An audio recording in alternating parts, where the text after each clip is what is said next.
മലപ്പുറം മുതുവല്ലൂരിൽ LDF സ്ഥാനാർത്ഥിക്കെതിരെ Congress League BJP സഖ്യം 6ാം വാർഡായ പറപ്പൂരിലാണ് UDFനും BJPക്കും ഒറ്റ സ്ഥാനാർത്ഥി മത്സരിക്കുന്നത്.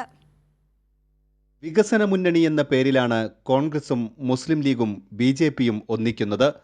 പി സുകുമാരിയാണ് സ്ഥാനാർത്ഥി. കുടയാണ് ചിഹ്നം.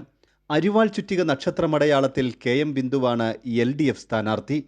ഇത്തരം സഖ്യങ്ങൾ ജനങ്ങൾ തള്ളിക്കളയുമെന്ന് KM ബിന്ദു. ജനങ്ങൾ ഇപ്പോൾ നമ്മളോട് രണ്ടാമതായിട്ട് ഈ സ്ഥാനാർത്ഥിയായിട്ട് നിൽക്കുമ്പോൾ നമുക്ക് വളരെ പിന്തുണ നൽകുന്നുണ്ട്. നമ്മളുടെ ഓരോ ഘട്ടത്തിലും നമ്മൾ വിചാരിക്കുന്നതിലപ്പുറം നമ്മളെ ജനങ്ങൾ സ്വീകരിക്കുന്നുണ്ട്. ഇത് നമുക്ക് ഒരു വിജയപ്രതീക്ഷ നൽകുന്നതുമാണ്.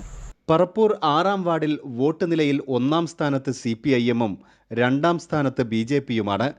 പഞ്ചായത്തിൽ തന്നെ BJPക്ക് കൂടുതൽ വോട്ടുള്ള വാർഡാണിത്. യഥാർത്ഥത്തിൽ ഈ വാർഡിനകത്ത് ഒന്നാമത്തെ രാഷ്ട്രീയ പ്രസ്ഥാനം ഇടതുപക്ഷമാണ്, അതല്ലെങ്കിൽ CPIM ആണ്. ഇവിടെ രണ്ടാമത്തെ കക്ഷിയായിട്ടുള്ള രാഷ്ട്രീയം അത് BJPയാണ്. കഴിഞ്ഞ ഒരു തവണ വെവ്വേറെ മത്സരിച്ച കാലയളവിലെ വോട്ടെടുത്ത് പരിശോധിച്ചാൽ അത് മനസ്സിലാവുകയും ചെയ്യും. BJPയാണ് ഈ വാർഡിലെ രണ്ടാമത്തെ കക്ഷി. 3ാമത്തെ കക്ഷിയാണ് കോൺഗ്രസ്. 4ാമത്തെ കക്ഷിയാണ് ലീഗ്.